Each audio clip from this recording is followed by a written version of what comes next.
Welcome to the Marinade, a free-flowing conversation about the creative process with creative people. Each episode, we welcome musicians, actors, comedians, authors, visual artists, filmmakers, anyone who creates art to talk about how and why we make stuff. This is part of a bonus series chronicling my third annual Grounded Summer Tour. I'm on a road trip from Orlando, Florida to the Bonnaroo Music and Arts Festival in Manchester, Tennessee, and beyond. The goal of these trips is to unwind, meet some cool people, take in some great art, and reflect on life. When we last spoke, I was getting my day started in Macon, Georgia. Last year, I tried to go and do kind of an Allman Brothers pilgrimage, and I wanted to go to the Allman Brothers Big House Museum, but a tree had fallen and knocked out the power. So this year, with time on my hands, I decided to spend the day really going through that Allman Brothers trip and hitting all the sites in Macon. Rose Hill Cemetery is the spot that the young Allmans would spend time hanging out and playing music. The graves that inspired Allman Brothers classics in memory of Elizabeth Reed and Little Martha are here. So are those of Allman drummer Butch Trucks, bassist Barry Oakley, and the brothers, Greg and Dwayne Allman. The Allmans spent some very important formative years in Macon. And the town, their fingerprints are all over the town, and the town really wears that identity as a badge of honor. So I took a trip just down the road from my hotel to see the Allmans' graves and pay my respects. And this is kind of tough for me. The graveyards are difficult for me. I'm terrified of death.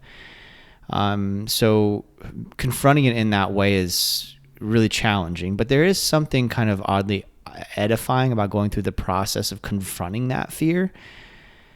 For example, last year's Grounded Summer Tour saw me visit my great-grandmother and great-grandfather's graves, and in the process, I saw my grandmother's grave. And my grandmother, who's my hero, is alive and well in Ocala, Florida. She just has her shit together, and all of the plans for her, her passing and her last wishes are all taken care of. So there's a headstone that's been there for years, but she's thriving still. It was such a mindfuck. It was jarring, and it forced me to reckon with her mortality as well as my own. Grandmama seems invincible to me. I just saw her a couple weeks ago. I mean, just a week ago even. And not even a week ago. And, she's in her 90s and certainly is showing that age to some extent. She largely walks with a cane if she's got to walk for very long, but that's a new development. I mean, when I went to visit her at her house, she had her blower out. She's blowing the leaves off of the front porch. And so processing her eventual passing was really healthy for me. And it also led to perhaps my favorite song I've ever written.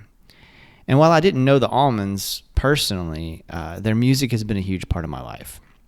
When I first started showing a real interest in music, my uncle turned me on to the Allman Brothers. I'd gotten into Skynyrd and was telling him about my new discovery. And the way I got into Skynyrd was really through country music. That's how I got into Southern rock in general. Waylon Jennings covered Can't You See by the Marshall Tucker Band. That got me into them, and that road led me to Skynyrd.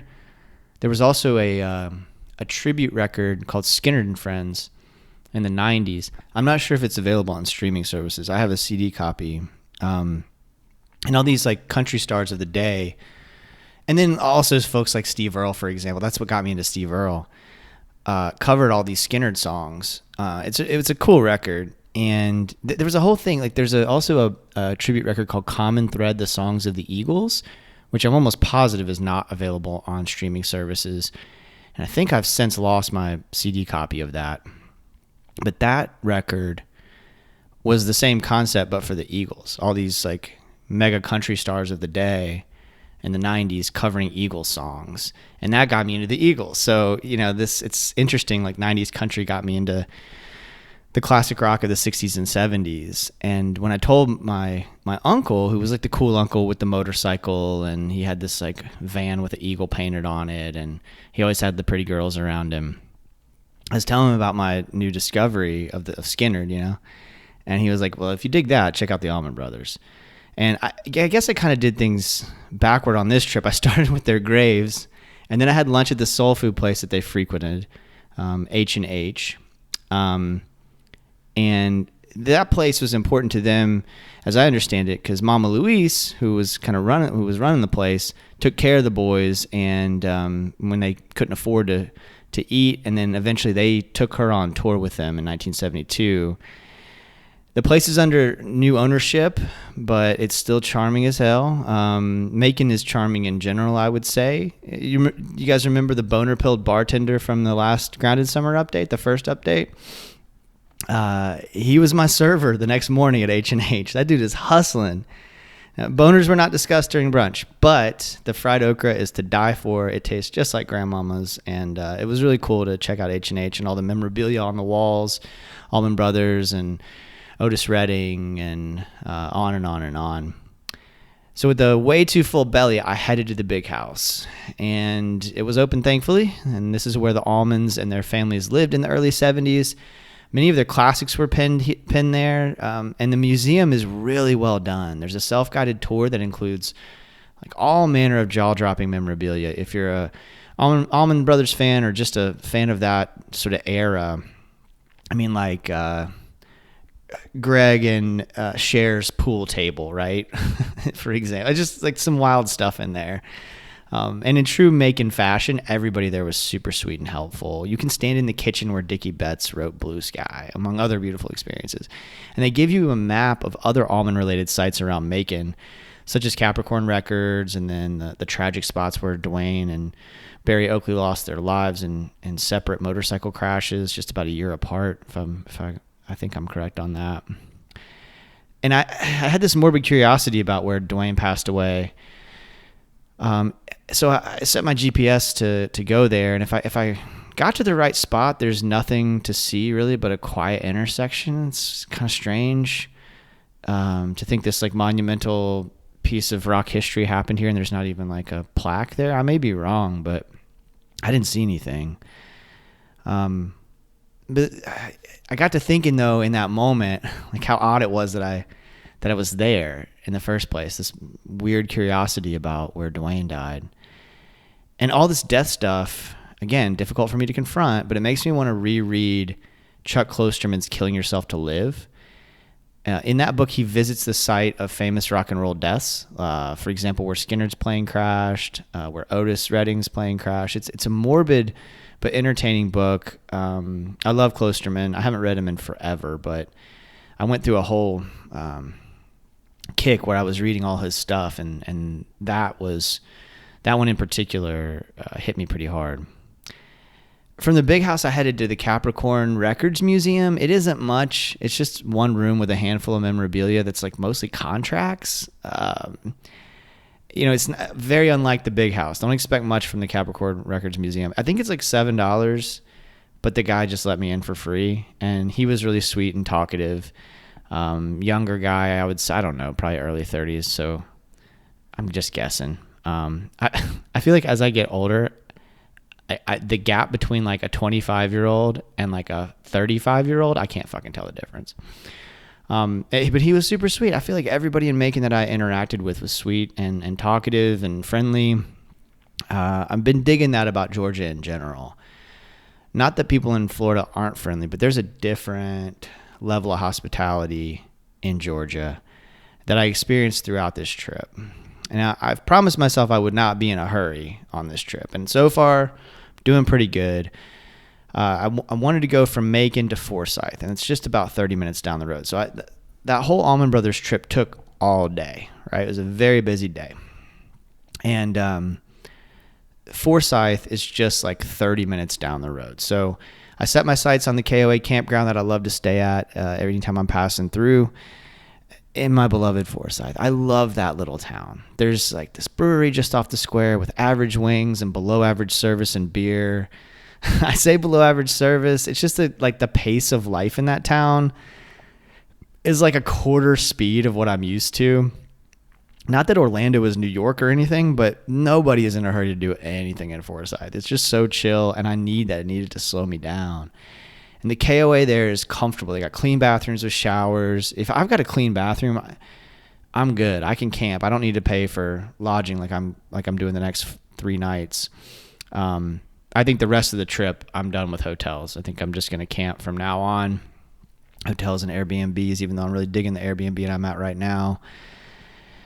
There's well-maintained sites at this KOA. Everybody's friendly again. I'm just struck by how kind people are in these places that go like 80% for Trump. It just doesn't add up. I can't get my head around it. It blows my mind that you meet these really sweet people that vote for just pure, unfiltered hatred.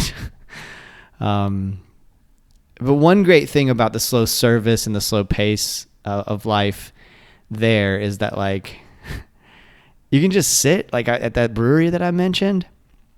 It's like impossible to drink more than you mean to because the drinks are not flowing. and I had plenty of writing and work I wanted to do, so I just like nursed a beer and got some good writing done. And then from there, I had to make a trip to one of my favorite bars in the world. Right down the street from the brewery is the Den. It's an unpretentious cocktail bar housed in what must be an old country church. There's even a pew out front. I was there last year and told the folks that run the place what I was up to, covering Bonnaroo and getting back to my roots in Kentucky. And they welcomed me like family. They introduced me to all the local luminaries, like the mayor's always in there, and the councilman and stuff, chief of police. It's like a really cool little community hub. They even like prominently displayed a Marinade sticker on the wall, and then also in the bathroom. They just make me feel like a rock star when I come in there. And as soon as I walked in, even before sitting down, like I haven't been there in probably a year, the bartender's face lit up and she pointed to the Marinade sticker, and the owner came over and had the same reaction. It's a really special place. The cocktails are solid and affordable. Just really, really cool. I can't recommend it enough. The Den is just off the interstate. If you're ever passing through Forsyth, stop by and tell them I sent you. And throughout this process, I realized that as much as I love Forsyth and Macon and all these little towns, like I haven't spent more than a quick night in Atlanta in years, and I really dig Atlanta. Last year, not even last year, I guess it was the end of the year, December, I stopped in here just for a quick night. And I was just thinking about it, like as I was there in Forsyth, I was like, I can stay one more night. I could camp easily one more night and enjoy this slow pace of life. Or I can go stay in Atlanta. So I found a pretty good deal on a cool Airbnb. It's got a rooftop area, lounging area. It's got a balcony here, and it's like really close to Five Points and Highlands, like all the really cool areas of Atlanta. So, I slept really well at the KOA, and, glamped is more like it. My last girlfriend was a little high maintenance, so I upgraded my camping situation for her, and I got spoiled. Got me an air mattress now, baby. The temperature that night was just like it got down in like the high 60s. Oh my God, I slept so well. But of course, when you camp, and that's just, even if I don't camp, I can't sleep past 6:30 or 7. That's my body chemistry, and no exceptions that day. I got up to this like cloudy, kind of cool day that was sort of threatening rain, and I felt pretty good. I had like a nice full day the day before, but I like ate well and drank lots of water, and just been trying to take care of myself on this trip. And I've got this commitment to working out on this trip, and I'm not going to waver. There's no gym at the KOA, but I went for a pretty long run. It's a few miles, and it felt so good. And the rain started to leak down as the run finished, so I went into hyperspeed camp breakdown. It's like 8 a.m. by this point, and I got it all done, but I had until 4 p.m. before I could check into my Airbnb in Atlanta, which is like not quite an hour from Forsyth. So I went to find coffee. It was Sunday. Not a whole lot of stuff open in Georgia, and especially in small towns on a Sunday. So I drove. This has happened to me a couple of times in the last few years. There's a coffee shop in Jackson, Georgia. And Jackson, Georgia, if you're not familiar, is in Butts County. and it is the town that is Hawkins. That's where they shoot Hawkins in the show Stranger Things. So, I was like, I got time. Let's just go and sit and write and figure out, what I'm going to do next. And this little coffee shop, the service sucks. There's like these kids working and they don't give a shit. But it's the only game in town, So, so I go there all the time. The coffee's mediocre. The food, they got like a breakfast bowl. It's just like in it. They put it in a little cup, and I got like a sausage and egg breakfast bowl. It was disgusting, but I was starving. It might as well have been like a McDonald's meal, It's just so ridiculous. I mean, there's no competition. Hey, listen, I'm not a capitalist, but yeah, so I did, but it did give me time to like do some writing, and there was like some characters around. There's this family, it looked like grandma, grandpa, relatively young grandma, grandpa, and teenage boy, and they sat right next to me, and the teenage boy was clearly like disaffected by everything going on. Not typical teenage, like something wasn't right. Like I work with teenagers all the time, adolescents all the time. Something was off with this kid. Like he clearly was going through some shit.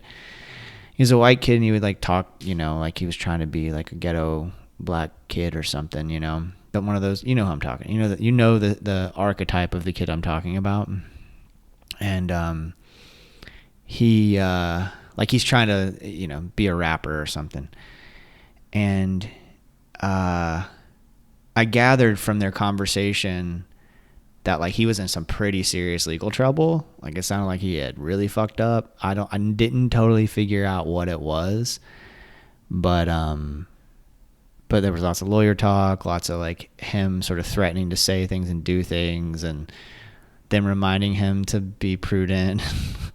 I don't know, but it was depressing in some ways, but it was also encouraging because this grandma and grandpa were so patient. This kid was like insufferable, I mean, he was on his phone the whole time, and he was like trying to make jokes, and like the grandma and grandpa, there's no way that I didn't understand half the shit he was saying. He's using slang that I didn't get, and usually I'm in tune with like the basics of that, what kids are saying, but just because I'm around it all the time and have to do the research, I didn't understand half of what he was saying. And the grandma and grandpa was just real patient with them. And I don't know, the characters like that are always going to show up at some point in some sort of creative work. So as much as the coffee sucked and the food was gross, I'm glad I stopped in old Jackson, Georgia, aka Hawkins. So I still had tons of time. By this point, it's only like 10 o'clock in the morning. I still got like 6 hours to kill. So I just went on down the road, and I thought, any sign I see for any attraction or anything at all that might kill some time, I'm going to go do it, And I probably at 8-10 miles down the road, I see this sign for Noah's Ark. No other explanation, just Noah's Ark, this exit. I'm like, fuck yeah. This is the kind of experience that I want for the Grounded Summer Tour. Let's face some childhood Bible trauma, catch some funny photo ops. I'm thinking like this is going to be like a life-size, quote-unquote, recreation of Noah's Ark, and they're going to have 2 of each animal and animatronics or something. I was stoked for this, right? Noah's Ark is in Locust Grove, Georgia. Of course it is. The flags out front welcome you by announcing it's open. But the sign at the gate reads Noah's Ark Rehabilitation Center. So no recreation of the biblical vessel, it appears. But I'm thinking, is this a substance abuse rehab center? I almost left. I turned around, I almost left, but I was like, well, I got nothing but time. Let's just Google what this place is. And it turns out it's an animal rehabilitation center. And of course, I'm skeptical of such places post Tiger King. But from what I gathered on the internet and from what I saw briefly, on the outside, the place seemed legit. And man, it was great. It was so great. It is Noah's Ark theme, which is kind of weird. I mean, I get the like animal connection, and I get that it's like in the heart of Georgia. It's just odd. I met this bear named Anna Lou, the cutest thing. If you follow me on Instagram, really on all the socials, I posted videos of her. She's precious. She climbed down from this like jungle gym looking apparatus that she was perched on and like walked over to the fence kind of playfully to socialize with me. The ladies that were working there told me her name, and she said she loves to run along the fence with people. It's like she chased the golf cart when they drove away. And she sure does. I went sprinting down, back and forth with her, and she ran with me, and then she would stop and look at me, and it was just it was so cute. That took me like an hour. Still got lots of time, baby. But an hour and a half maybe. I mean, I took my sweet ass time. And I was hungry. So I went to McDonough, which is another one of these charming little towns, and it's just full of all these sweet people. The bar I ate lunch at featured like this staff of these beautiful women who all call, I love that. I'm a sucker for this. When a server, especially a woman, calls me my love or baby, like it's a very effective strategy if you want me to inflate my already generous tipping habits. The bartender's name was Mackenzie, and I ordered some wings, and I was like, she looks at me kind of coy. She goes, Are you a ranch or blue cheese man? And I was like, I started to say blue cheese. I got about halfway through cheese, and she goes, Of course you are, and responded with this like sly smile. I don't know what that means. I can only assume it's because I'm obviously a man who looks like he is complex and has great taste. But it was just fun. I had a beer and some wings, and I did a bunch of writing, and just kind of plotted out what the next few days of my life looked like, because I was on to Atlanta, where I am now. No agenda. I'm going to go, after I finish this, I'm going to go to the Jimmy Carter Presidential Library. I have a job interview for another day job potentially at 3 p.m. It's unlikely that I'm going to take this job even if they offered it to me. But it's just one of those things like, it's kind of a step up in title, but it wouldn't be in money and like the drive. I don't want to bore you with the details, but it's a dean position. So that's like back in administration, which is my ultimate goal in education. So I'm going to hear them out and we'll see. And then I don't have anything else really on my agenda. I think I'm going to go to Publix across the street, and I'm going to cook here at the Airbnb for dinner, and maybe go grab a drink at the Claremont Hotel. Might sneak down to the legendary Claremont Lounge strip club. I haven't been to a strip club in many years, and the last time I was here, I passed up that opportunity because I just didn't have strip club energy. I don't know if I'm going to have that today either. Stay tuned. I'll let you know if I do. I gotta be in the right. I don't know how you guys feel about strip clubs. I haven't been in many, many years, and I gotta be in the right mindset if I'm gonna go in there. And I just don't want to do anything. I want to sit on this couch and read. I watched Fargo last night. I went out and had a glass of wine. I came home, came back to this Airbnb, and I watched season 5 of Fargo, which I hadn't seen. Watched the first episode. I'd kind of like to just binge that and chill here for the rest of the day. Tomorrow I'm on to Chattanooga. I have a little bit of an agenda because I have some things that I need to get done before Bonnaroo. I just booked a couple other guests, or another guest, I should say. I'm going to post those details over on Patreon. So if you're listening to this and you're not a Patreon patron yet, $2 a month will get you access to Patreon exclusive content. I make announcements over there. I do my show Jason's Journey, where I talk about the moments that shape my creative life and provide a window into the process of making the Marinade. So if you can swing it, go check that out. I'm going to announce sort of my Bonnaroo plans over there later, probably tomorrow at the latest. And I'm going to try to chill as much as possible. Like at this point, I'm a Bonnaroo veteran. This is year 3. So I know how exhausting it can be. I know how busy I'm going to be the whole time. It's all great. I'm going to have a blast.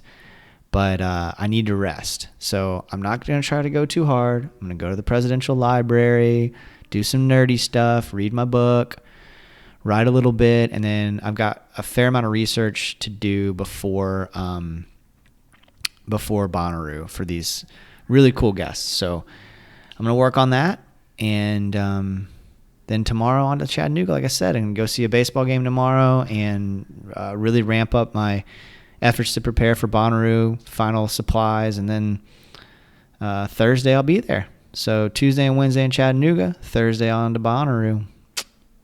Y'all, if you enjoyed this bonus Grounded Summer episode, I got one ask. Share this in some way. Tell a friend about the show. Share a link on social media.